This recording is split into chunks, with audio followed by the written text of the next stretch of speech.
Senhoras e senhores, estamos ao vivo pelo YouTube.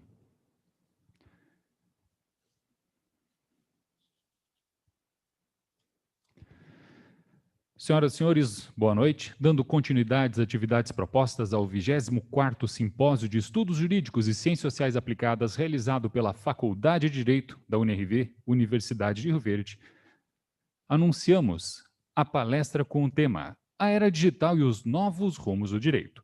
Portanto, convidamos para mediar e dar continuidade aos trabalhos dessa noite o professor mestre Danilo Marques Borges. Professor mestre Danilo Marques Borges é bacharel em Direito pela UniRV Universidade de Rio Verde, especialista em Direito Público pela Universidade de Rio Verde, mestre em Direito e Relações Internacionais em Desenvolvimento pela PUC Goiás, doutorando em Direito Público pela Unicinos, professor da disciplina de Direito Processual Penal na UniRV Universidade de Rio Verde. Portanto, senhoras e senhores, passamos a palavra ao professor mestre Danilo Marques Borges. Boa noite a todos. Gostaria inicialmente de agradecer a presença de todos os acadêmicos da UniRV que estão nos acompanhando do YouTube e também agradecer aqui a presença da doutora Adriana Durso e doutor Luiz Augusto Durso também. A doutora Adriana, já falava com ela aqui antes, que eu acho que já é quase uma rioverdense, sempre disposta e participando aqui das aulas da UniRV como convidada e debatendo temas importantes do direito penal. E hoje nós separamos um tema muito importante, que é a era digital e os novos rumos do direito. E a doutora Adriana, ela irá inicialmente abordar o tema cybercrimes. Então, antes de dar início e passar a palavra para a doutora Adriana, vou só fazer aqui menção ao seu currículo, né? A doutora Adriana é advogada criminalista, professora, mestre, doutoranda em Direito pela Universidade de Salamanca. Ela participa de vários institutos, como o IBCCRIM, Abracrim, também de comissões na OAB São Paulo. Então, a doutora Adriana é uma profissional muito requisitada para palestras, assim como o doutor Luiz Augusto Durso, e a Universidade de Rio Verde fica muito feliz em recebê-la aqui novamente para tratar de um tema tão importante e que tem sido discutido e objeto de vários artigos, de vários livros. É um objeto atual, porque nós estamos passando por uma transformação no direito, principalmente agora, com essa pandemia. Então, doutora Adriana, sinta-se à vontade para trazer as considerações por 20 minutos, um pouquinho mais, não tem problema, sobre cybercrimes. Seja bem-vinda, doutora Adriana, a palavra está com a senhora. Muito obrigada, boa noite a todos que nos acompanham nesta noite aqui, nesse congresso maravilhoso, promovido pela UniRV e coordenado pela professora Línia, muito bem coordenado por essa mulher de fibra, que vem fazendo um belíssimo trabalho. Eu gostaria, primeiramente, de agradecer o honroso convite que me foi feito pelo querido professor Danilo, sempre me agraciando com honrosos e carinhosos convites, os quais eu falo que eu não atendo, não são convites, são intimações. Quando o doutor Danilo pede, a resposta é sempre sim, senhor, e eu muito feliz, sempre aceito com muito carinho, muita alegria esses convites, e por isso que estou aqui hoje, muito feliz de estar podendo proferir essa palestra sobre cybercrimes, os crimes na internet. Cumprimento também, além da professora Aline e do professor Danilo, o professor Arísio, ilustre reitor dessa UniRV, e os acadêmicos da Universidade de Rio Verde, agradecendo pela presença na palestra nessa noite. Então, o que a gente pode falar em relação a esse tema? A internet, ela apresenta infinitos recursos que facilitam o nosso dia a dia, o nosso trabalho, até a nossa comunicação. Olha aqui como estamos nos comunicando e promovendo este evento graças à internet. Então, no mundo moderno, nós estamos cada vez mais conectados, a cada momento dependemos mais da tecnologia, não só para o nosso trabalho, mas para os nossos afazeres diários, ainda mais agora, nessa época de pandemia. Atualmente, a troca de informações pela rede mundial de computadores, pela internet, facilita e muito a vida das pessoas. Mas, infelizmente, não são todos que têm acesso a este recurso, que se tornou praticamente obrigatório para grande parte da população. É bom a gente falar que ainda muita gente não tem acesso à internet nesse Brasil afora, o que é algo inimaginável a princípio. E diante desse panorama, é importante destacar que toda essa facilidade proporcionada pela internet traz consigo um risco, desconhecido por muitos que utilizam a internet de maneira imprópria ou às vezes até desmedida. Ao fazerem uso da internet dessa maneira, as pessoas se expõem de maneira desnecessária, o que pode torná-las vítimas de crimes, e elas também podem vir a praticar alguns crimes nesse âmbito da internet. E aí eu lhes pergunto, mas será que então a internet é perigosa? Será que a internet faz mal? E qual a saída? Devemos acabar com a internet? Parar de utilizar a internet? Óbvio que não adianta. É como aquela história, né, professor? O indivíduo estava noivo, aí ele foi visitar a noiva e encontrou a noiva aos beijos com outro no sofá. Ele ficou muito revoltado e tomou, então, uma medida drástica, uma medida radical. Ele trocou o sofá. Por óbvio, essa não é a melhor saída. Então, não devemos, portanto, acabar com a internet, deixar de usar este recurso. A internet é muito boa e ela é muito útil. E se você souber fazer o que fazer, se você souber o que fazer com a internet, souber utilizá-la de maneira segura, de maneira adequada, não há por que deixar de utilizar a internet. E aí, essa internet, o uso da internet, ela apresenta alguns riscos que fazem com que as pessoas sofram consequências, dentre elas que elas sejam vítimas de crimes cometidos na web. Eu vou trazer agora alguns exemplos de riscos que a gente está sujeito a utilizar a internet. É óbvio que a lista que eu vou apresentar não é uma lista taxativa, até porque, conforme a tecnologia vai se aprimorando, os riscos vão ampliando ou diminuindo, mas alguns exemplos são importantes. No que diz respeito a precauções com publicações, com postagens. Quando a gente posta numa rede social, a gente tem que ter cuidado, porque é uma exposição virtual e, por vezes, as pessoas não se dão conta disso. O risco reside justamente na falta de cuidado com o conteúdo postado e com suas consequências. Eu gosto de uma analogia que uma vez eu ouvi, muito interessante, que quando você posta ou publica alguma coisa na internet, é como se você fosse no alto de uma montanha, lá olhando para o vale, pegasse um travesseiro de penas, cortasse esse travesseiro e chacoalhasse esse travesseiro de penas lá do alto da montanha. As penas elas iam se espalhar pelo vale. Por óbvio que você até poderia tentar recolhê-las, mas nunca, jamais você ia conseguir recolher todas as penas espalhadas.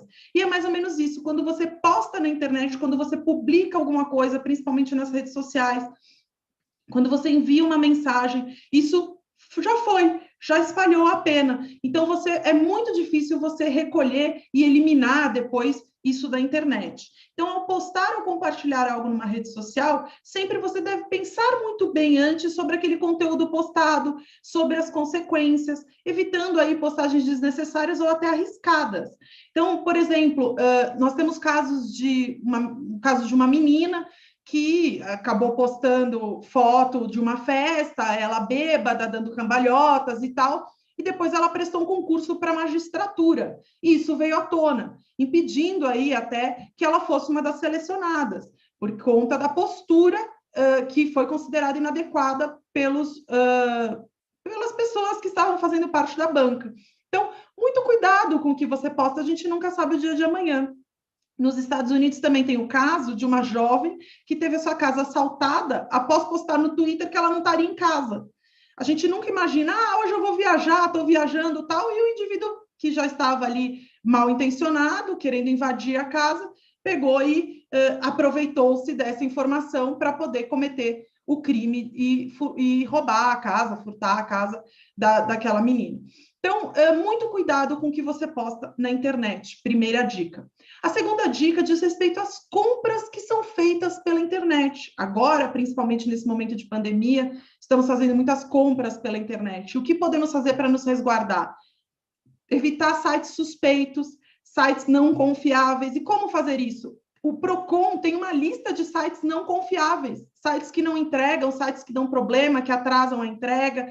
Você tem aqueles também sites de reclamações, busca aquela empresa no site de reclamação para ver se não tem nenhuma reclamação. Verifica também se o site utiliza um sistema de pagamento protegido, que é quando você vai fazer o pagamento, tem que aparecer aquele cadeadinho fechado na barra de endereço. Isso diz que é o sistema de pagamento protegido. Então, tem que ter instalado você um antivírus no seu computador, evitar pagar via depósito em conta corrente, ainda mais se for um depósito na conta corrente de uma pessoa física. Dá preferência para pagamento com cartão de crédito. E quando for boleto bancário também, se o site só te der a opção de pagar mediante boleto bancário, desconfie. Então, verifique também os detalhes do produto comprado, né? Eu vi uma situação lá no Mercado Livre que era assim, foto do farol de um Corolla, não sei o que lá, era a descrição. E aí, efetivamente, o indivíduo recebeu um envelope com a foto do farol do Corolla. Então, não era o farol do Corolla, a lanterna, era a foto do farol que eles estavam vendendo. Então, verifique os detalhes do produto comprado, guarde todos os comprovantes de compra e sempre desconfie, desconfie, desconfie. Quanto mais desconfiado você for, mais protegido você estará. Em relação ao fornecimento de senhas e dados pessoais, muito cuidado, principalmente na utilização do internet banking. Jamais fornecer suas senhas e dados pessoais para estranhos na internet.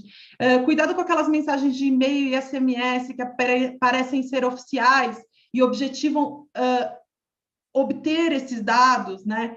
Então, nós temos aí também os e-mails falsos de golpes em geral. Tenham muita cautela ao abrir os e-mails dos remetentes desconhecidos ou duvidosos.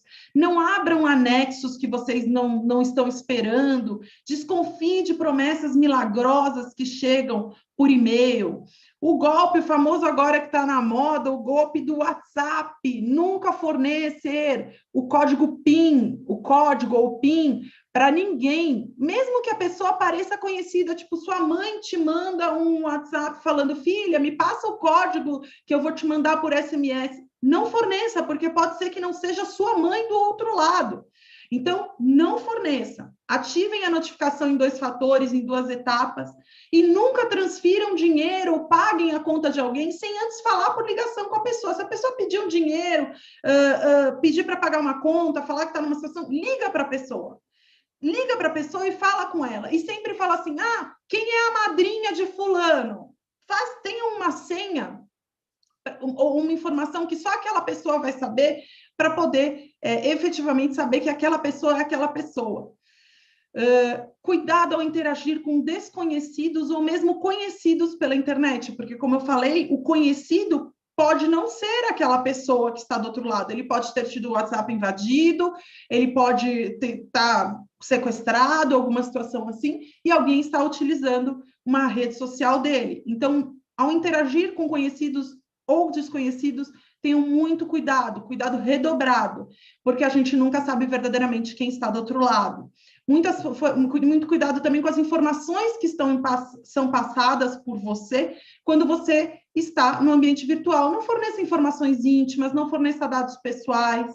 Ao seguir uma pessoa nas redes sociais e interagir com ela, opte pelas contas verificadas, que evitam que aquele perfil seja falso.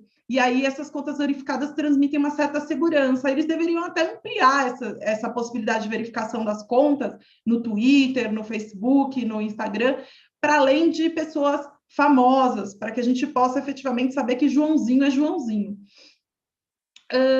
A questão dos nudes também é importante a gente ressaltar. O nudes é aquele termo de origem inglesa que significa sem roupa ou pelado, mas ele é utilizado para fotos e vídeos com conteúdo pornográfico. Na verdade, a lei não proíbe o envio de nudes, desde que o conteúdo não envolva crianças e adolescentes.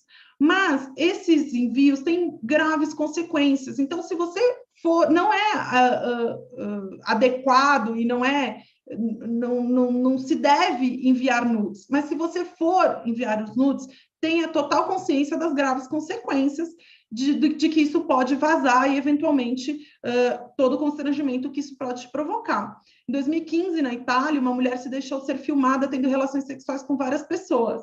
Ela pegou o vídeo e mandou por WhatsApp para 5 pessoas, dentre elas o namorado, com quem tinha uma relação um pouco tumultuada. O vídeo viralizou, foi publicado em sites públicos e ela virou meme. Teve a vida devassada, totalmente destruída. E aí, no final de 2016, ela se suicidou. Um final muito trágico, porque parecia apenas um comportamento arriscado, uma brincadeira. Então, nudes não é brincadeira. É um comportamento que tem graves consequências e caso você deseje enviar um nude, tenha total consciência do risco que está assumindo. Agora, em relação aos crimes na internet. Crimes que são cometidos por essas pessoas dentro desses contextos de risco que eu apresentei e que eventualmente podem ser cometidos por qualquer um. Por exemplo, os crimes contra a honra, porque os crimes que antes eram cometidos na sociedade no âmbito das relações pessoais, eles passam a ser cometidos e influenciados e estimulados pela internet. Então, os crimes da internet, cybercrimes, não são só aqueles que acontecem no âmbito virtual, mas também aqueles que recebem o auxílio da internet para o seu cometimento. E, nesse sentido, nós temos, por exemplo, os crimes contra a honra. A calúnia, acusar alguém publicamente de um crime que não cometeu, postar na rede social que a faxineira furtou seu dinheiro, por exemplo. A difamação, que é propagar algo desonroso sobre a pessoa, atingindo sua honra objetiva, sua reputação. Postar, por exemplo, na rede social que uma determinada pessoa é fedida, que uma determinada pessoa foi traída, alguma coisa nesse sentido, é crime de difamação. Injúria, dizer algo para a pessoa que atinge a sua dignidade, sua honra subjetiva. Por exemplo, postar na rede social um xingamento a uma determinada pessoa. Então, esses 3 crimes são crimes contra a honra, artigos 138, 139 e 140 do Código Penal, e é importante ressaltar aqui que a lei anticrime trouxe a possibilidade da pena ser aplicada, ser triplicada nos casos dos crimes contra a honra. Este dispositivo havia sido vetado pelo presidente, e o Congresso Nacional recentemente derrubou esse veto, fazendo com que esse dispositivo passasse a vigorar no nosso país. Então, quando for por rede social, pela internet, o crime contra a honra, quando for cometido nesse ambiente virtual, ele vai ter a pena triplicada. Muita atenção.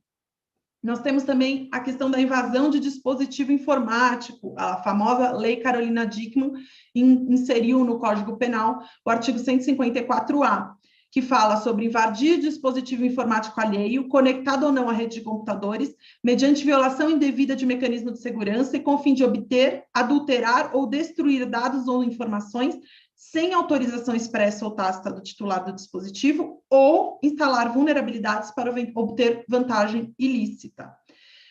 É importante a gente ressaltar também esse crime e algumas hipóteses que a pena é aumentada se houver divulgação, comercialização ou transmissão a terceiro dos dados e informações obtidos, se a invasão resultar de obtenção de conteúdo de comunicações eletrônicas privadas, segredos comerciais ou industriais, informações sigilosas, e também quem produz, oferece, distribui, vende ou difunde dispositivo ou programa de computador com o intuito de permitir a prática da conduta definida no caput da invasão, também incorre na mesma pena. Importante a gente destacar.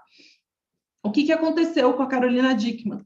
A atriz da Globo, Carolina Dickmann, que todos conhecem, teve seu computador invadido após clicar num link malicioso que havia recebido por e-mail. O hacker instalou um software no computador dela, que se oculta dentro de outros programas, e obtém os dados da pessoa. Com isso, ele teve acesso às fotos da atriz em poses sensuais e pediu R$10 mil em troca das imagens. Mesmo assim, acabou divulgando-as, né? Ela chegou a pagar e, mesmo assim, ele divulgou as imagens.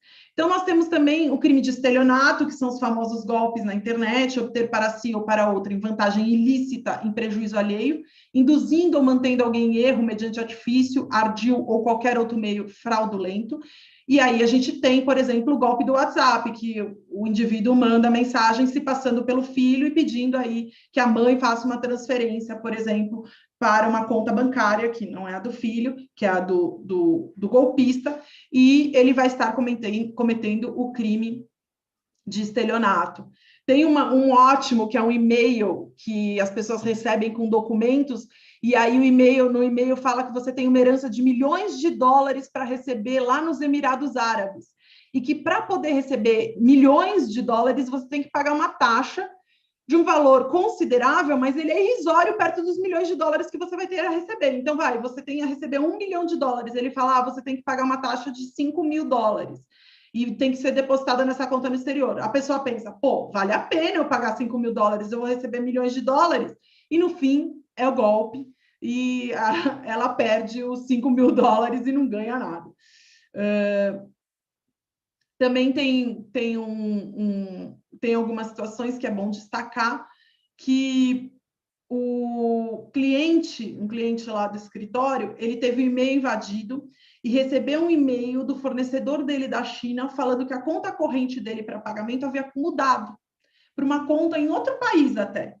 E aí, o que aconteceu? Ele foi ver, o hacker, ele criou um e-mail que trocava só 2 letrinhas, era @public, o fornecedor dele, e o hacker era @public, ele trocava o L pelo B, e isso passou despercebido. E aí o cliente achou que era o e-mail correto do fornecedor e passou a fazer os depósitos na conta dos Estados Unidos.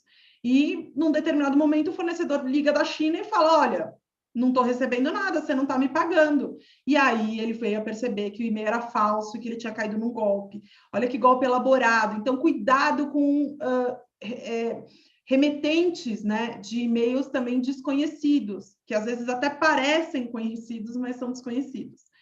Já caminhando para o final, nós temos o crime novo, super recente, o artigo 147A do Código Penal, stalking na internet, perseguir alguém reiteradamente por qualquer meio, ameaçando-lhe a integridade física ou psicológica, restringindo-lhe a capacidade de locomoção ou, de qualquer forma, invadindo ou perturbando sua esfera de liberdade ou privacidade. Essa palavra stalking diz respeito ao crime de perseguição, é uma palavra em inglês que é utilizada na caça, deriva do verbo stalk, que corresponde a perseguir incessantemente.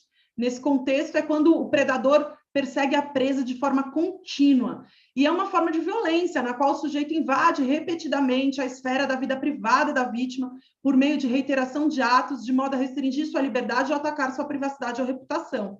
O resultado disso é um dano temporário ou permanente à integridade psicológica e até emocional. Então, isso está sendo coibido com o crime de stalking. Você ficar lá, eu vou stalkear tal pessoa. A partir do momento que você tem o resultado de ameaçar a integridade física ou psicológica da vítima, isso já é um crime.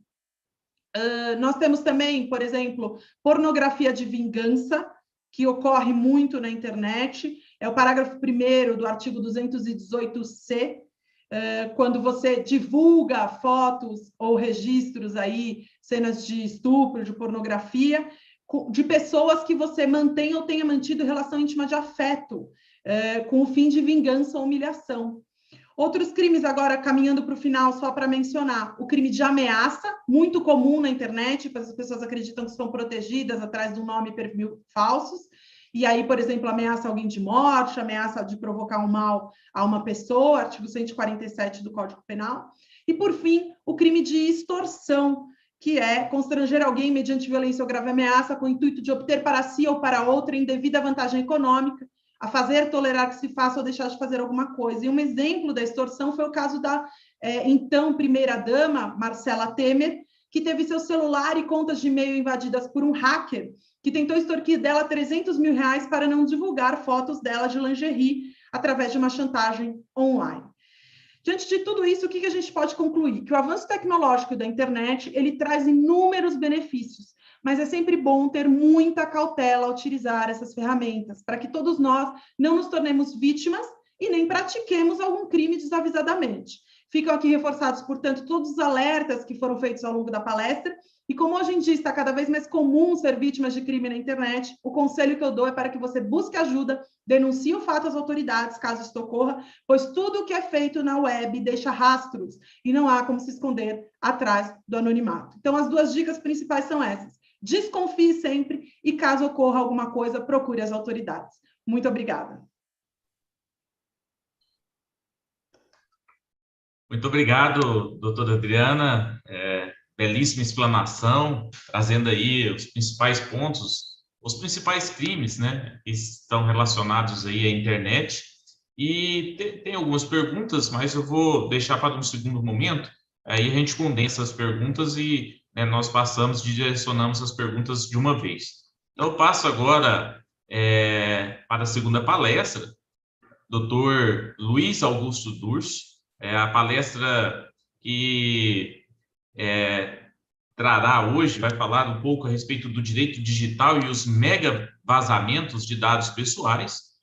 O Dr. Luiz Augusto é advogado especialista em direito digital pelo Instituto Damásio Educacional, IBMEC, São Paulo, presidente da Comissão Nacional de Cybercrimes da Associação Brasileira dos Advogados Criminalistas, da nossa querida Abracrim, professor de Direito Digital no MBA de Inteligência e Negócios Digitais da FGV, coordenador e professor do curso de Direito Digital e Cybercrimes da FMU e do Damásio, coautor dos livros Advocacia 5.0 e Comentários à Lei Geral de Proteção de Dados Pessoais, é pós-graduado pela Faculdade de Direito da Universidade de Coimbra, Portugal, e pela Universidade de Castilha, na Espanha, professor de Direito Digital no Damásio, Verbo Jurídico, FGV, Faculdade CEDIM, FMU, IBCCRIM, DRTO, EBRAD, entre outras instituições, e é conselheiro da Digital Lei Acadêmica.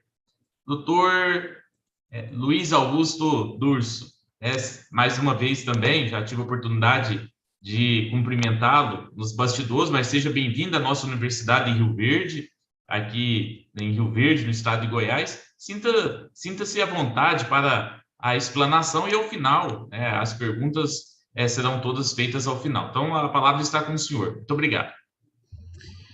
Boa noite a todos. Muito obrigado, professor Danilo, pela deferência, pelo convite.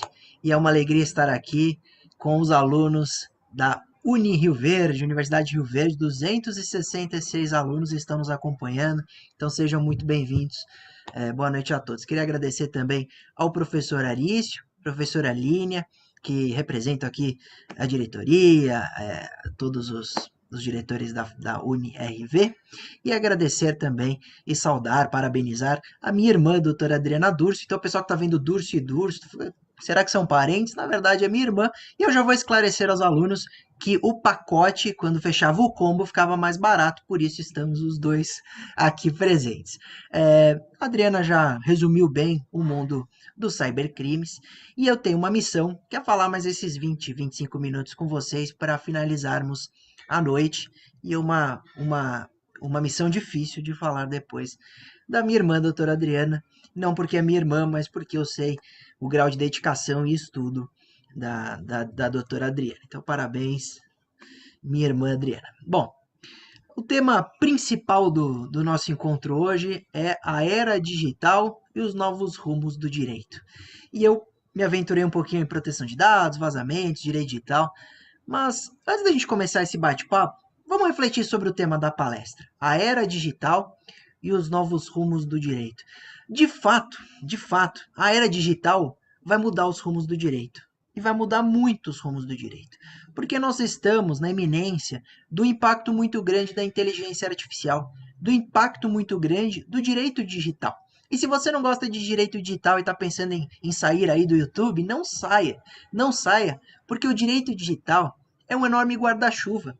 O direito digital impacta nas áreas do direito civil, do direito penal, direito do trabalho e tantas outras áreas. Então, para você, estudante de direito, futuro colega, eu tenho certeza que vai te interessar falar sobre isso, para vocês entenderem um pouquinho o que está à espera de vocês nesse mercado de trabalho, que é altamente competitivo, que vocês vão ter que lidar não só mais com a competição entre colegas, mas a competição entre ser humano e máquina. Como que vocês vão lidar com a competição quando tiver um robô fazendo petições e já há?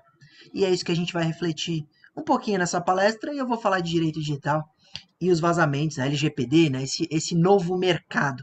Porque para toda notícia boa, vem sempre uma notícia ruim, né, para toda notícia ruim, tem sempre uma notícia boa.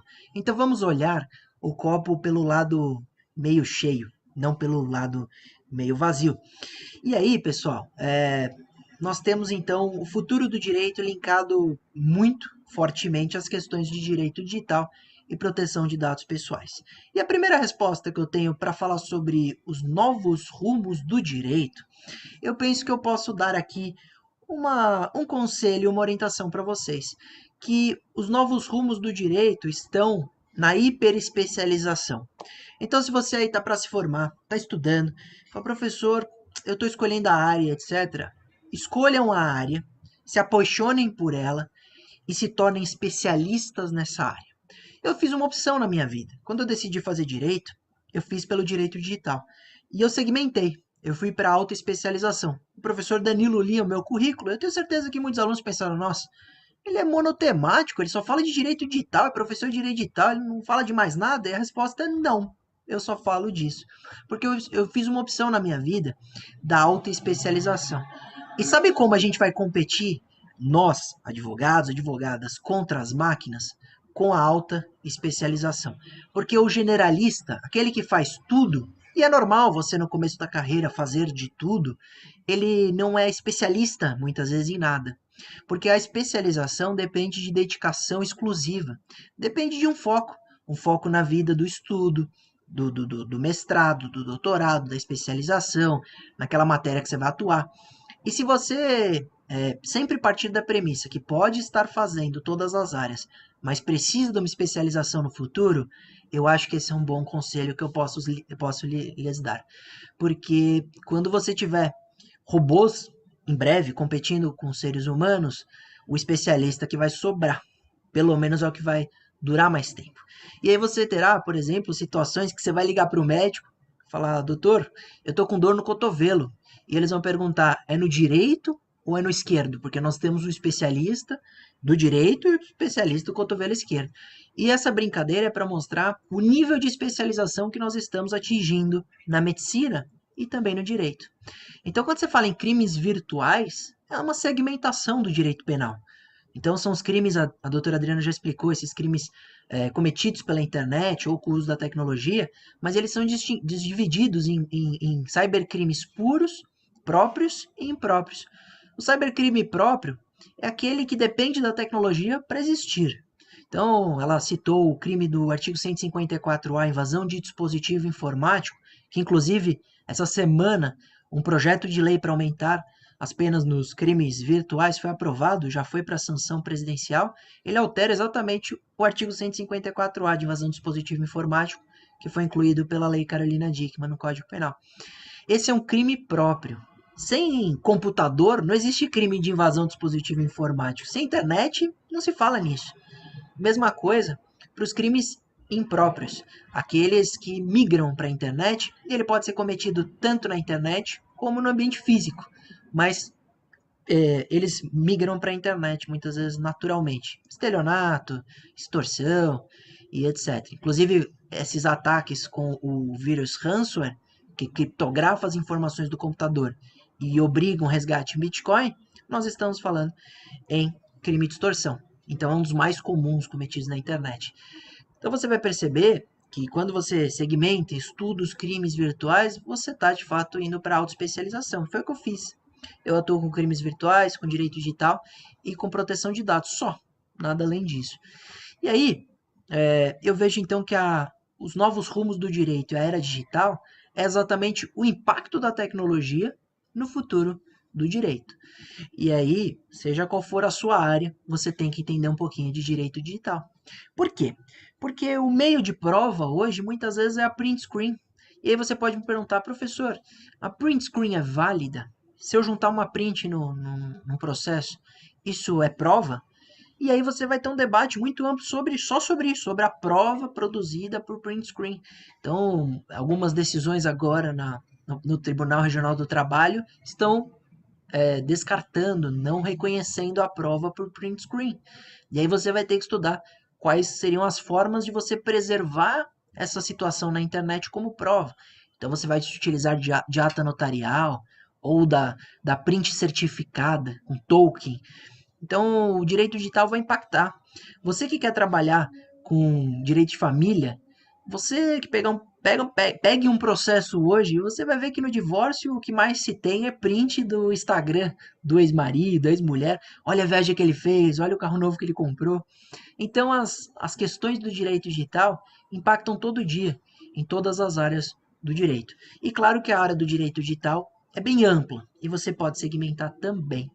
A questão é que a era digital traz desafios, não só no mercado, como colega, como advogado, etc., mas para o usuário, o dia a dia do usuário. E aí nós percebemos que o mundo digital ele evolui. É uma delícia, né? Quem não quer ter um assistente pessoal em casa?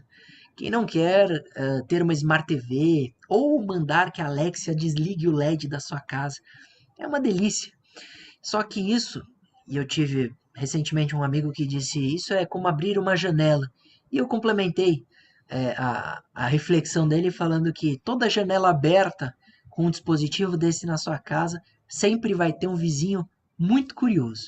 E esse vizinho muito curioso normalmente chama Mark Zuckerberg. Não que ele veja as coisas que você faz, mas as suas empresas estão vendo pela coleta das informações pelos seus algoritmos. E aí eu preciso deixar de lição de casa para vocês assistirem O Dilema das Redes. Comenta aí, pessoal, no YouTube, que eu estou acompanhando os comentários aqui, quem já assistiu O Dilema das Redes e se assustaram. Qual foi a reação ao ver esse conteúdo?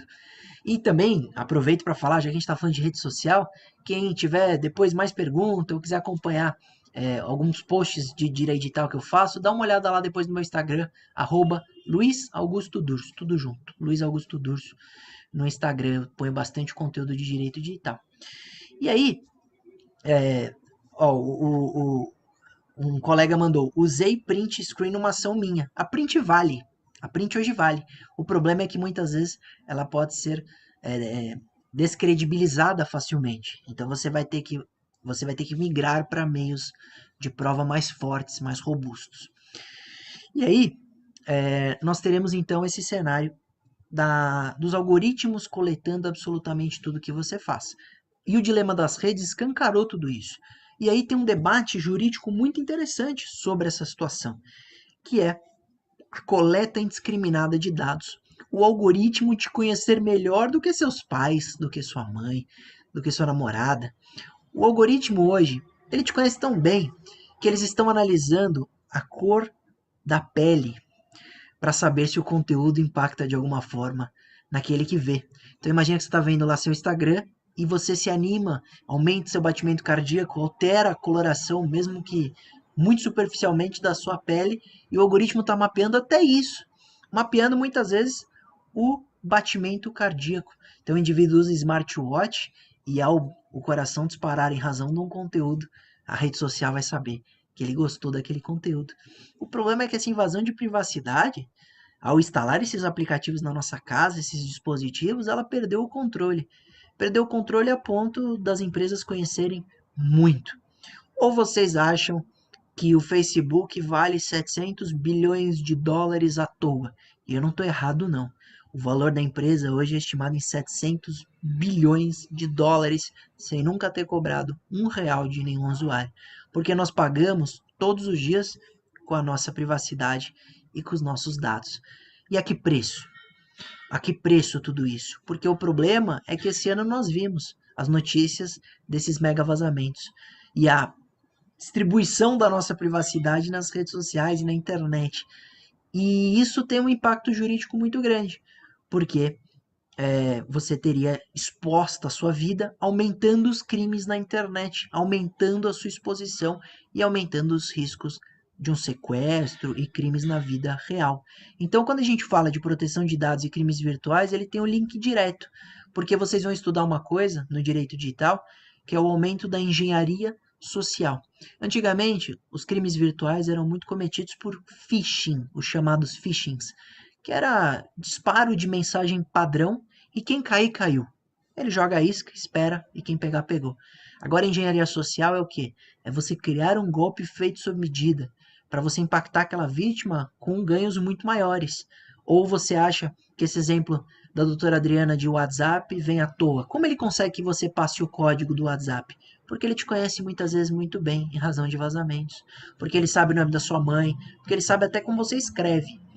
Porque esses dados coletados, antes era só para enviar marketing. Agora isso está transitando entre empresas e, pior, vazando na internet. E aí vem uma nova lei de anteparo, uma nova lei para mudar esse cenário, que é a Lei Geral de Proteção de Dados. E aí, eu vi que a Adriana comentou, inclusive, quem quiser seguir a Adri também, Adriana Durso, ADV lá no Instagram, e ela vem como um anteparo para mudar esse cenário de absoluto descontrole e trazer debates jurídicos, que é maravilhoso, sobre a nossa área e sobre a proteção de dados pessoais. Então, até que ponto a empresa vai poder coletar? Qual vai ser a transparência entre coleta e titular? Ele pode apagar? Ele pode saber os dados coletados? Todos são debates de LGPD, que traz empoderamento ao usuário, mas um mercado lindo e novo para você, que pode trabalhar adequando as empresas à LGPD, que pode trabalhar fazendo como a figura do encarregado de proteção de dados, o DPO, né, Data Protection Officer, todas essas funções disponíveis para o advogado, além de problemas administrativos por vazamento, investigações. Então é mais um nicho de mercado para você atuar, como é o direito digital, como é o mercado de proteção de dados, e agora como será as questões de inteligência artificial, ou quando um carro autônomo atropelar alguém, quem vai responder por esse crime? Aquele carro que ninguém dirige, quem vai responder por esse homicídio? E a resposta é, por enquanto, ninguém sabe. Talvez seja a empresa que produziu o carro, talvez seja o programador, talvez nós vamos evoluir sobre responsabilidade penal da pessoa jurídica e incluir os crimes cometidos por robôs. Então é um cenário ainda que está nascendo. E você, por ser jovem, por ter nascido nesse mundo digital, está à frente de muita gente. Então não se sinta inferiorizado. Você pode ver muitas vezes o professor Ives Gandra, o maior nome de constitucional do nosso país, e o Ives, ele fala até de blockchain, Bitcoin, às vezes até nos surpreende pela sua facilidade, mas ele tem 80 anos. Então, por ele ter idade, é natural que vocês tenham mais facilidade com o tema relacionado à tecnologia, inteligência artificial e etc. Então, vocês estão à frente dessa geração. Então, o mercado ele não está saturado, ele está escancarado para quem estudar, para quem se especializar e para quem quiser, de fato, ter uma carreira brilhante, como eu tenho certeza que vocês terão por estarem aqui às 10 da noite conosco, batendo esse papo sobre direito digital. Então, o direito digital é um mercado novo, aberto para vocês. Basta estudar, se dedicar e fazer. E eu sei que gostaria de ficar aqui muito mais tempo, mas o professor Danilo já aparece aqui. Então eu vou encerrar, professor, fazendo um link sobre isso, porque muita gente me pergunta, fala, professor, você é tão novo, já dá tanta aula, tá sempre em programas de TV, como que eu faço? Como que se faz para crescer profissionalmente? E a resposta, sabe onde está, professor? Sabe onde estão os alunos da UniRV? A resposta está no coração de vocês. Porque eu lembro daquela história que uma vez 2 indivíduos pensaram em desmoralizar um sábio, que ficava numa praça adivinhando tudo, e eles bolaram um plano perverso. Eles pegariam um passarinho, iriam na praça num domingo que estivesse lotada, o sábio estaria fazendo as suas adivinhações, e eles iam perguntar para o sábio, sábio, o passarinho que está em minhas mãos, ele está vivo ou está morto? Se o sábio respondesse que o passarinho estava vivo, eles iam apertar a mão, matar o passarinho, mostrariam o passarinho morto e ele seria desmoralizado. E se o sábio respondesse que o passarinho estivesse morto, eles abririam as mãos, o passarinho estaria voando, igualmente o sábio seria desmoralizado. E com esse plano bolado, eles esperaram o domingo perfeito, a praça lotada, eles acharam o passarinho e foram ao encontro do sábio. E naquele momento eles perguntaram, sábio, você que tudo sabe, tem um passarinho que está aqui em minhas mãos. E eu quero saber, você que adivinha, esse passarinho ele está vivo ou está morto? Um silêncio tomou a praça. Todo mundo assistindo a reação do sábio. E o sábio respondeu, jovem, esse passarinho aí que está em suas mãos, ele pode estar vivo ou pode estar morto. Está em suas mãos. E assim está o futuro de cada um de vocês. Está em suas mãos. Então corram atrás, estudem, se dediquem. Eu tenho certeza que todos terão um futuro brilhante. Fiquem com Deus, muita saúde. Obrigado, professor Danilo. Obrigado, NRV. E Até a próxima, aguardando as perguntas, claro. Um abraço a todos. Obrigado, professor Luiz Augusto Durso. Não poderia ser diferente, né? Também uma palestra, além de rica em conteúdo, muita motivação aqui para os nossos alunos. Isso é muito importante também, costumo sempre dizer aos alunos, né, a importância de cada um na construção aí, né, do projeto de vida. Bom, tem algumas perguntas, né, eu vou deixar aberto tanto para o professor Luiz Augusto quanto para a professora Adriana, e aí quem sentir mais à vontade para poder responder, né, é só falar. Bom, tem uma pergunta que veio, a acadêmica Anás, ela perguntou, nos casos em que de instalação de aplicativo original, não instalação de aplicativos original no computador, como antivírus ou Word, por exemplo, isso configuraria algum crime, né? A utilização de aplicativos não original? Eu acho que o Office ou o próprio Windows, eu acho que ela quis perguntar nesse sentido. Bom, eu vou só pincelar, mas eu queria fazer uma meia-culpa. Eu não cumprimentei, eu estou tão acostumada a conviver com o meu irmão que eu não cumprimentei o doutor Luiz Augusto. E eu faço agora com muito orgulho, com muita honra e com muita alegria de estar aqui hoje dividindo essa palestra com ele. É uma delícia, espero que vocês também tenham essas oportunidades na vida de dividir momentos de trabalho, não só a palestra, mas a advocacia e outros momentos junto. É sempre muito gostoso, a troca é sempre muito positiva e fico muito feliz. Pois não, professor? Professora Adriana, então, para a gente compartilhar, eu acho que o próximo simpósio, é óbvio que quando for marcar a gente conversa, mas aí poderia voltar novamente o doutor Luiz Augusto, a senhora e o pai, né? Porque aí a gente completa todo o ciclo aí, né? Tem mais Dr. Luiz um, Flávio tem o doutor Flávio também. A gente traz... Pronto. A gente... Olha, seria lindo se fosse físico, porque aí a gente fecha um ônibus e vai aí. Traz todo mundo, né? Com certeza, seria um grande prazer. Vamos bolar aí, vamos fazer acontecer. Mas parabéns pela palestra, Guto, você sempre falando muito bem e com muito conteúdo, e como o professor falou, com palavras que inspiram a todos nós. E realmente fico muito feliz de estar aqui. Em relação à pergunta, é sim crime a utilização de softwares piratas, digamos assim, crime contra a propriedade intelectual. São falsificações que as pessoas costumam utilizar, e isso não é permitido pela nossa legislação, é punido pela legislação criminal.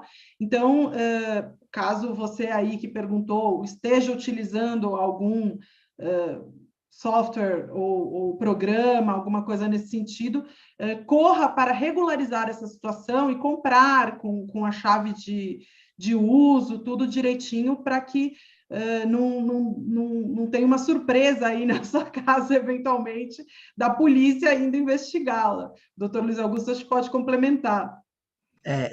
Eu não entendi. Eu li essa pergunta no YouTube, acredito que tenha sido no sentido de software pirata, porque ela falou, se usar o software original, mas acredito que ele seja craqueado, né? E o crack, que é exatamente uma alteração no software para você conseguir liberar sem o uso da chave, configura exatamente o crime do uso de software pirata. E você, hoje, né, o que eu complemento? Primeiro que você tem a vulnerabilidade criada pelo uso do software pirata, porque você hoje tem uma demanda muito grande de updates. Então, por exemplo, se você baixou o Windows, toda semana tem update de Windows, principalmente por questões de segurança. Então, você usar de dispositivos piratas, primeiro que você cria uma vulnerabilidade muito grande no seu computador e no celular e etc. Segundo, que hoje as empresas que desenvolvem esses softwares, elas têm capacidade técnica para encontrar quem está usando o software craqueado, né, pirata. Então, além disso, você está vulnerável a ser identificado por essa empresa e receber muitas vezes a notificação, até uma intimação policial, o que é muito constrangedor de um estudante ou de um cliente. Então, a recomendação é fugir do software pirata por duas razões. Primeiro, porque é ilícito. Segundo, que gera vulnerabilidade. Uma segunda pergunta, e no caso das eleições nos Estados Unidos, que foi realizado. Eu acho que a pergunta foi no sentido de que me parece que foi utilizada as mídias sociais ou informações das redes sociais para influenciar nas eleições dos Estados Unidos. Eu acho que é bem isso. Bom, o que o senhor pode falar a respeito disso? Teve influência, não teve? O que ocorreu, né, lá nos Estados Unidos com relação a essas informações? Uma boa pergunta. Para quem quiser desmistificar o que aconteceu, basta hoje aproveitar o horário, pegar a pipoca e assistir Privacidade Hackeada no Netflix, que vai exatamente explicar o que foi o escândalo Cambridge Analytica, que é a coleta de dados pelo Facebook usada num gabinete para influenciar a opinião das pessoas numa campanha presidencial, e muitos apontam que foi decisiva, até porque o Trump perdeu em número de votos, mas ganhou em número de estados. Então, eles não, de colégios eleitorais, né, não é de estado. Então, qual o problema disso? O problema é que a informação nas redes sociais, principalmente pelos algoritmos que eu falei, elas são manipuláveis, sim, porque você pode aumentar o alcance de uma informação, diminuir o alcance da outra, e muitas vezes usar o perfil de cada um, perfil de dado, para manipular sua opinião e seu voto. Então é muito perigosa essa manipulação pelo uso das redes sociais, e esse caso citado pelo aluno, muito bem falado, eu não sei se foi aluna ou aluno, ele escancara um problema que o Facebook colhe até hoje, porque nós ainda não resolvemos, mas foi isso que deu origem ao grande debate sobre privacidade de dados no mundo, e isso vem antes da LGPD, antes da GDPR, né, GDPR europeia, Lei de Dados Europeia, porque isso é nas eleições de 2016 nos Estados Unidos. Então são 5 anos que o Facebook tem tentado melhorar essa situação, inclusive pagou uma multa à época de 5 bilhões de dólares e perdeu bilhões em mercado também, valor de mercado em razão do Cambridge Analytica. Então é um tema seríssimo, eu vejo que é um tema que a gente tem que debater. Infelizmente, por questões políticas, hoje o tema está um pouco distante do debate legislativo, então tem uma influência muito grande, censura e etc. O projeto de lei 2630, que tramitou no Senado, ele já saiu de pauta, ele não está sendo mais debatido, que era lei contra as fake news, era o projeto de lei contra as fake news, porque tem tudo a ver com fake news, manipulação da informação, mas nós temos hoje uma influência muito grande política, então eu vejo que, já para passar a bola para a doutora Adriana, eu vejo que é um momento em que as redes sociais têm que assumir seu papel de protagonismo e de responsabilidade, porque o Marco Civil da Internet trouxe uma proteção absurda no artigo 19 e no 21, que eles não são responsáveis pelo conteúdo hospedado. Então, se o terceiro gerar o conteúdo, se não for de nudez ou pornografia, ele só remove o acordo judicial. Então, eles sentaram nesse limbo de impunidade, falando, não, a Marco Civil nos protege, deixa o conteúdo rolar. Então, basta alguém entrar no Twitter hoje e ver como é uma rede social de ódio tóxica e não está certo. Então, depende de regulamentação, principalmente por parte do legislativo, para obrigar as redes sociais de alguma forma a agir. Mesmo. Só gostaria de complementaria, puxando um pouquinho a sardinha para a questão das fake news, né? O quanto que aquela informação que corrobora o que você pensa pode e é falsa, pode ser aceita por você como uma informação verdadeira. Então, tenham muito cuidado, é mais um alerta aí também dos riscos da internet, são as fake news. Então, é simples a gente verificar quando se trata de fake news, porque normalmente não é um site de credibilidade dos meios de comunicação, normalmente o texto vem desformatado, vem com erros de português, as fotos não correspondem, são fotos, normalmente também são manchetes muito que chamam muito a atenção, muito polêmicas. Então, cuidado com as fake news, muita responsabilidade, não só ao acessar fake news, mas ao compartilhá-las, né? Então, isso também pode influenciar aí decisões, eleições e por aí vai. São duas, vou encerrar com duas perguntas, vou passar as duas, a gente responde, porque a gente já está no avançar da hora, né, de terminar, mas são duas perguntas, vou fazer as duas. Vocês acreditam que os dados publicados de forma descuidada são mais fáceis de serem coletados e utilizados por criminosos em golpes simples, do WhatsApp do que os dados vazados por empresas. Em geral, os vazamentos noticiados são de números de CPF, cartões e informações sensíveis. Já os dados utilizados nesses crimes são de cunho de relações pessoais, como relações de parentesco, facilmente publicado por usuários descuidados. Bom, essa é uma pergunta. E a outra seria como utilizar a proteção de dados, uma vez que estamos sendo seduzidos cada vez mais pelas tecnologias. Eu acho que as duas questões estão bem interligadas, porque por essa sedução, né, pela tecnologia, acaba que nós disponibilizamos nossos dados pessoais. Então, né, as duas perguntas são relacionadas. O que seria mais grave? Nós seduzidos pela tecnologia, disponibilizando nossos dados, ou as empresas, né, que acabam fornecendo os dados que tem, né, de cada um do cidadão? Posso começar? Pode. Eu acredito que os dados vazados pelas empresas são mais graves. Eu vou dar um exemplo prático pegando a pergunta. Ela falou do WhatsApp. Os criminosos hoje, eles pararam de invadir o WhatsApp. Então, o que eles estão fazendo? Pegando um número qualquer, colocando a foto da vítima e se passando por ela e mandando mensagem para os conhecidos. Mas como ele tem o número da sua mãe? Como ele tem o número dos seus pais? Você nunca publicou na sua exposição virtual orgânica essas informações. Isso veio mediante vazamento coletado por Facebook, por outras informações de cadastro, etc. Mas é vazamento. Dificilmente alguém coloca o número de telefone da mãe nas redes sociais publicamente. E você percebe como esse tipo de golpe também é muito comum. Então, eles estão fazendo a triangulação de parentesco com dado vazado. Então, eu acho que no fundo, é um cenário que ele vai se complementar. Os vazamentos de informações hipersensíveis e íntimas, que os dados e os dispositivos estão coletando, por exemplo, a fechadura de casa, que é uma fechadura eletrônica, e toda vez que você sai, ele vai coletar a hora que você entra e a hora que você sai de casa. Ou o Waze, que vai coletar a informação de deslocamento, e por aí vai. Esses vazamentos, eles são hipersensíveis.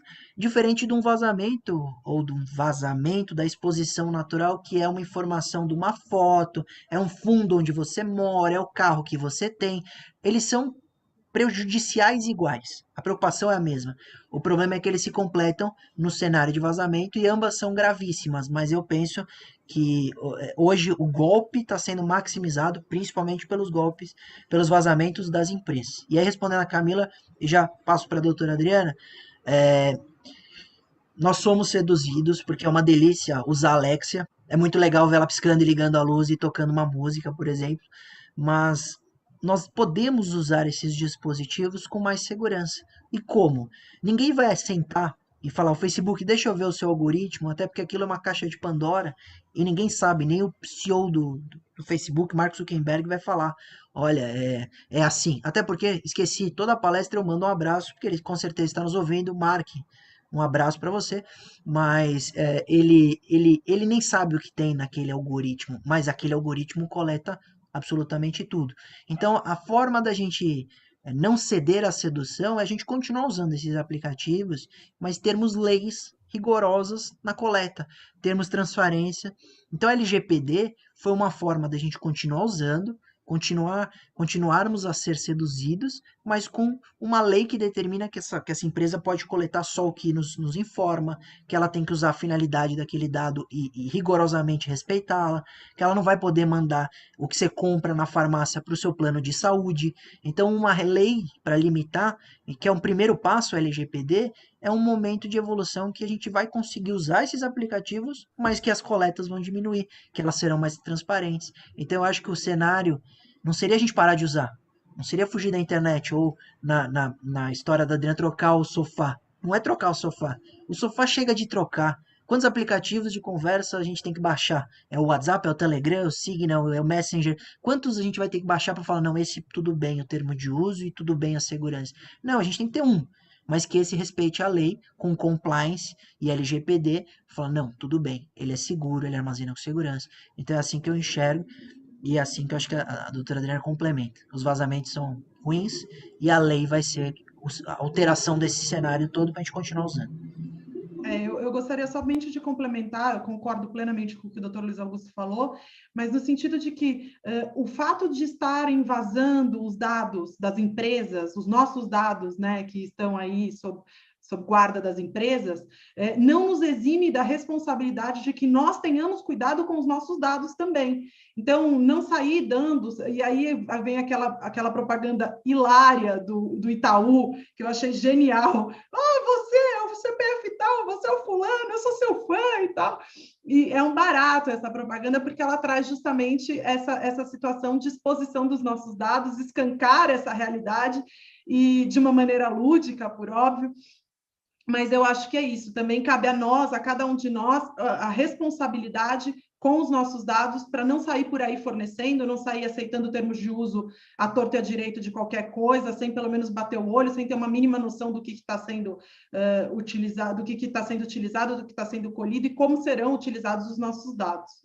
Eu gostaria, então, só para encerrar, agradecer mais uma vez ao professor Danilo pelo convite, agradecer a presença de todos que estão nos acompanhando, principalmente os que participaram enviando suas perguntas, parabenizar o doutor Luiz Augusto, agradecer também a doutora Línia e deixar meu Instagram, que eu já coloquei, inclusive, no chat, é Adriana Durso ADV, me colocando à disposição de todos, caso vocês tenham alguma dúvida. Muito obrigada e boa noite. Vamos quebrar o protocolo, Adriana. Pessoal que está assistindo, agora é hora de fazer uma foto, postar nos stories que eu reposto. Eu vi que ninguém postou, estou muito chateado. Então, a hora, pessoal, agora é pegar o celular, fazer aquele post nos stories, marca eu e a doutora Adriana, que a gente faz o repost, porque é muito legal também para mostrar que o pessoal estava acompanhando a palestra, tudo. Então, sempre marquem o professor Danilo também. Né, professor? Vou marcar. O senhor tem livro, o senhor tem um livro que o senhor disse aí, né, que o senhor, da Lei de Proteção de Dados, não tem, professor? O senhor tem exemplar dele em São Paulo? Tem dois, Advocacia 5%. Não, depois, então, nós vamos adquirir um aqui, vamos ver se a gente sorteia para os meninos que participarem da lista, mas aqueles que marcarem lá, né, a doutora Adriana, marcar o senhor, depois eu pego os dados, o senhor manda para mim aqui, e aqueles que marcarem estiver na lista de presença, aí eu vou pedir para o secretário aqui do escritório anotar todo mundo, a gente faz um sorteio e eu publico amanhã quem foi o ganhador de um livro, e o senhor manda para a gente aqui. Pode ser? Fechado. O livro vai ser o Advocacia 5.0 da editora De Plácido e eu vou mandar autografado para 2 alunos aí que postarem e estiverem participando hoje, também em homenagem à faculdade.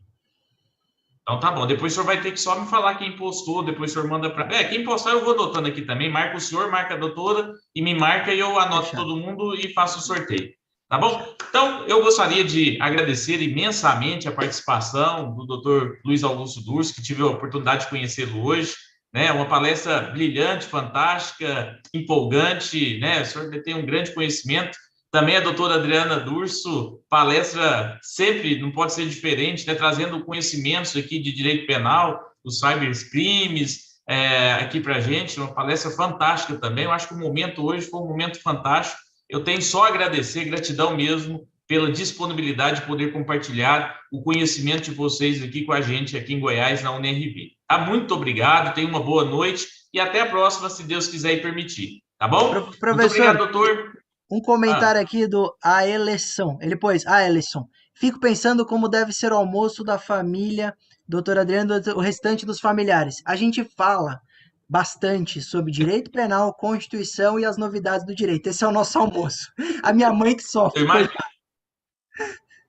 Eu imagino. Então, muito obrigado e até a próxima. Fica o convite para o próximo simpósio, a gente também chamar o Dr. Luiz Flávio, né, Durso, para estar aqui com a gente junto com vocês. Gente, muito obrigado e até a próxima, se Deus quiser. Marquinhos, devolvo a palavra para você. Muito obrigado. Agradeço a participação do professor especialista Luiz e a professora Adriana. Mais uma vez, obrigado pela brilhante explanação do tema. Com certeza, todos os acadêmicos, todos nós, adquirimos muito conhecimento e é um tema que, com certeza, outros simpósios aí virão para que a gente possa abranger cada vez mais essa temática. Mas, não querendo quebrar o protocolo, já que o doutor Luiz ofereceu 2 livros, nós vamos sortear agora um livro de autoria da doutora Renata, Aspectos Fiscais da Sustentabilidade no Brasil, e eu peço à doutora Adriana que, por favor, diga um número de 2 até o número 853. 554.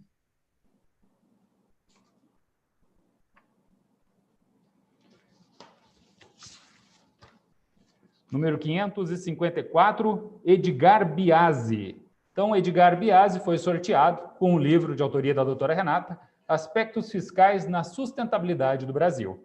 Pode procurar a coordenação do curso, obrigado, doutora Adriana. Pode procurar a coordenação do curso de Direito, que o livro estará lá te aguardando. Agradeço ao doutor Danilo Marques Borges também por mediar os trabalhos dessa noite e convido a todos para que possam prestigiar a continuação do nosso simpósio amanhã, a partir das 8 horas da manhã.